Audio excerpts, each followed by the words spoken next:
ایک نہ ایک دن پیش ہوگا تو فنا کے سامنے چل نہیں سکتی کسی کی۔ السلام علیکم ورحمۃ اللہ وبرکاتہ۔ آج 9 جولائی 2025 اور فرینکفرٹ میں پچھلے 1-2 دن سے جو خوبصورت موسم آپ دیکھ رہے ہیں وہ بھی جاری ہے، ہلکے ہلکے بادل، ٹھنڈی ٹھنڈی ہوا۔ آج 2-3 ایسی خبریں ہیں جن کے متعلق آپ کو آگاہ کرنا ہے۔ ایک تو آج کی تازہ اطلاع ہے پاکستان ربوہ سے کہ ایک 17-18 سال کا نوجوان جو اپنی حلال روزی روٹی کے لیے محنت کرتا ہوا ایک کھانے کی ڈیلیوری کے لیے جا رہا تھا موٹر سائیکل پہ یا سائیکل پہ، تو اس کو وہ امبیسی چوک جو کہ سڑک ہے جہاں اکثر جس کو خونی چوک بھی کہا جاتا ہے، جہاں لوگ جو ڈرائیور ہیں ٹرکوں کے یا دوسری بسوں کے وہ سمجھتے ہیں کہ یہاں جو انسان بستے ہیں اس شہر میں ان کی کوئی قدر ویلیو نہیں ہے، بے شک ہم جو مرضی کر دیں، تو وہ وہاں اس نے اس کو ٹکر ماری، شدید زخمی ہو گیا، اور جب اس کو ہاسپٹل لے جایا جا رہا تھا تو وہ رستے میں ہی اس کی وفات ہو گئی۔ انا للہ و انا الیہ راجعون۔ اللہ تعالیٰ اس کے والدین کو صبر جمیل عطا کرے اور اس جانے والے مرحوم کو جنت الفردوس میں جگہ دے۔ انسانوں کی زندگی تو یوں ہی چلتی رہتی ہے۔ یہ دیکھیں مارکیٹ ہے، صبح صبح لوگ اپنا ناشتہ لینے کے لیے کوئی خریداری کے لیے نکلے ہوئے ہیں۔ پہلے بھی میں اس کا اظہار کر چکا ہوں کہ یہاں جرمن والوں نے ہر سٹور میں اس طرح رکھا ہوا ہے تاکہ باہر سڑکوں پہ لوگ گند نہ ڈالیں۔ یہ جو بوتلیں خریدتے ہیں پانی والی، اس کے ساتھ وہ ایکسٹرا چارج لے لیتے ہیں، لوگ خود اکٹھے کرتے ہیں اور پھر واپس آ کے اس طرح مشین میں ڈال کے اپنے پیسے واپس لیتے ہیں۔ اس کے اوپر ایک ہر بوتل کے اوپر بار کوڈ لگا ہوتا ہے، جیسے جیسے آپ اس کو اندر ڈالتے جاتے ہیں وہ کاؤنٹ ہوتا جاتا ہے، ہر بوتل 25 سینٹ، اور جو گند لوگ باہر ڈالیں گے تو اس کی بجائے یہ ہے کہ لوگ پھر اپنی اس بچت کے لیے ساتھ لا کے خود واپس کرتے ہیں۔ لیں جی 10 اور 25 سینٹ کی بوتلیں جو واپس کر دی ہیں، اور اگر یہ نہ سسٹم ہوتا تو یہ گند سارا باہر سڑکوں پہ پھینکا جانا تھا۔ میں پھول رکھے ہوئے ہیں، اکثر اس طرح آج کل لوگ یہاں پھول خریدتے ہیں، پھر یہ سارا وہی نارمل روٹین آپ کو دکھایا ہو پہلے کس طرح لوگ اپنے اپنے آرام سے ریڑیوں پہ سودا رکھ کے کاسے پہ چلتے ہیں۔ ناشتے کے لیے تمام چیزیں زبردست، یہاں سبزیاں، اس سائڈ پہ پھر گوشت کا سارا سامان، اور اس سائڈ پہ بھی بعض پہ مسالہ لگا ہوا ہے، بعض ویسے ہیں۔ لائن یہ ہے سب سے پہلی، پھر اس کے بعد یہ دوسری لائن بن جاتی ہے، اور یہاں بھی سامان اس وقت لگ رہا ہے، اور سائڈ پہ پھر سارا پانی وغیرہ ہے، اور اس جگہ پہ سارے پینے والے جوسز وغیرہ ہیں۔ درمیان میں ہمیشہ نئی سے نئی چیز کوئی ٹیمپرری 1-2 دن کے لیے لا کے رکھ دیتے ہیں، جیسا کوئی سیزن ہوتا ہے اس کے مطابق۔ یہ جو چیزیں ہیں یہ عموماً چند ہفتوں کے لیے لگا کے رکھ دیتے ہیں، لیکن اپنی سوغات جو ہوتی ہے نا یورپین کی، یہ انہوں نے اپنی پوری آخری لائن میں پیچھے اینڈ پہ جا، تاکہ یہاں جو زیادہ مسلمان بستے ہیں وہ یہاں تک آئیں نہ، لہٰذا ہی انہوں نے بالکل جگہ رکھ دی ہے۔ پھر ادھر سے ٹھنڈی چیزیں فریج وغیرہ۔ اس سائڈ پہ پھر ایمانداری ٹیسٹ مشینیں لگی ہوئی ہیں 3، جو بندہ آتا ہے وہ یہاں آ کے خود اپنی مرضی سے سودا رکھتا ہے اور پیسے پے کرتا ہے، اور اگر کوئی نہ رکھے تو ان کو کوئی پتہ نہیں چلتا کہ کتنے کوئی پیسے دے گیا ہے، کون سا سودا اپنا رکھ کے۔ باقی جو لوگ ہیں جو بھی کوئی پرانی تو وہ یہاں لائن میں لگ کے دیتے ہیں، جو بوتلوں سے پیسے واپس ملے وہ پہلے دیں گے۔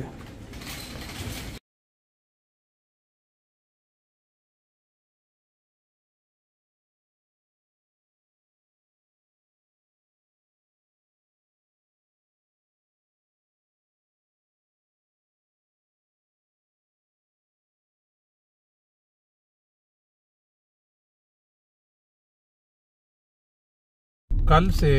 ایک ویڈیو وائرل کر رہی ہے کہ پاکستان میں کسی علاقے میں ایک نوجوان جو کہ کام سیکھ رہا تھا، اس کا رکشہ اپنا موٹر سائیکل ڈرائیور یا کوئی کس دکان پہ کام کرتا تو اس کو رستے میں جاتے ہوئے بہت غریب شکل سے بھی نظر آ رہا ہے، تو اس کو سڑک پہ پڑا ہوا ایک لفافہ ملا جس کے اندر 5 لاکھ روپے تھے۔ تو اس شخص کی ایمانداری دیکھیں،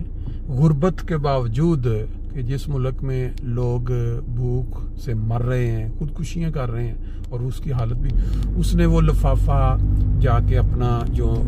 اس کو استاد تھا سکھانے والا اس کے حوالے کیا، اور وہ بھی ایماندار تھا۔ اس نے پھر کوشش کی، ڈھونڈا ان لوگوں کو، کسی طریقے سے انہوں نے سوشل میڈیا کے ذریعے یا اعلان کروا کے، تو وہاں وہ بندہ جو کہ کسی کمپنی میں پیسے نکلوا کے بینک سے فراہم کرتا، اس کے پیسے گرے تھے، تو وہ اس نے آ کے وہ وصول کیے۔ اب یہ واقعہ بہت چھوٹا سا ہے، لیکن اس سے ایک چیز بڑی کلیئر نظر آتی ہے کہ جہاں غربت ہو، جہاں لوگ جتنے بھی پسرے ہوں، وہاں بھی ایماندار لوگ موجود ہیں۔ یعنی اتنی بڑی اماؤنٹ کو دیکھ کے ان کا دل جو ہے وہ پسیجا نہیں کہ ہم یہ پیسے جو ہیں رکھ لیتے ہیں، ہمارے کام آ جائیں گے۔ لیکن اس کے برعکس ایک ملک جہاں مال کی فراوانی ہے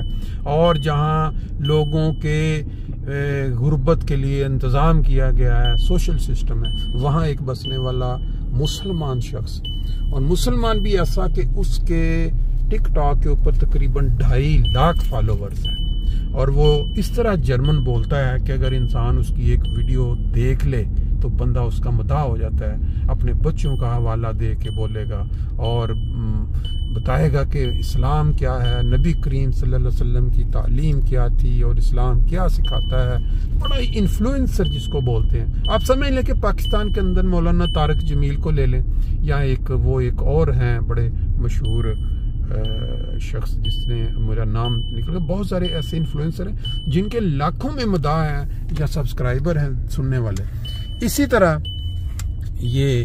اپنا جو تھا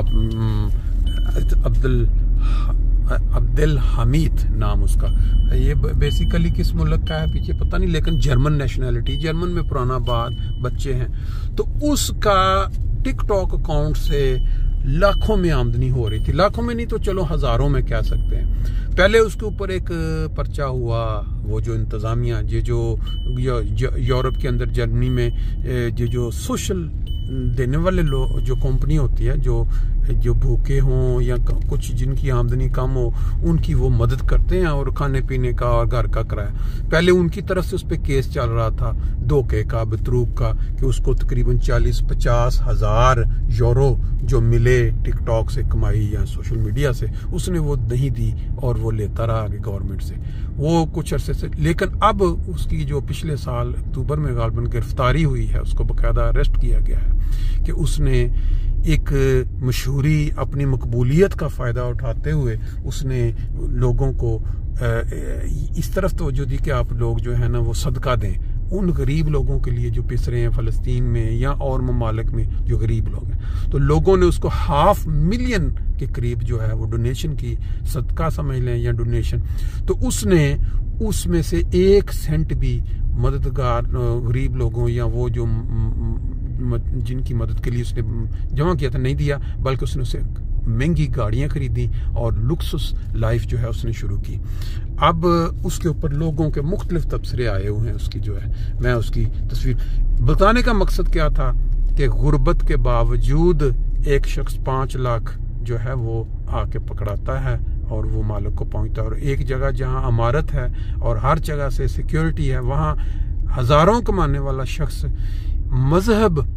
کو استعمال کرتا ہوا، یعنی کہ اسلام کی تعلیم کا درس دیتے دیتے 500,000 کا اس کے اوپر جو ہے وہ پرچہ ہوا اور وہ اندر ہے۔ بہرحال اس سے کئی سبق نکلتے ہیں۔ ہم سب نے سنا ہوا ہے کہ مال اور اولاد آج سب سے بڑا فتنہ ہے۔ جیسے جیسے مال کی فراوانی ہوتی چلی جاتی ہے، انسان کی نیت میں فتور آتا جاتا ہے، پھر آگے اولاد اللہ تعالیٰ نوازتا ہے۔ جب وہ ترقی کرتی ہے، اس سے بھی بعض اوقات لوگ جو ہیں ان کے اندر مغرور پن آ جاتا ہے۔ اللہ تعالیٰ ہی ہے جو سب انسانوں کو اتنا مال دے کے، اولاد دے کے بھی جو محفوظ رکھے، ادروائز آج کے دور میں یہ بڑا مشکل ہے۔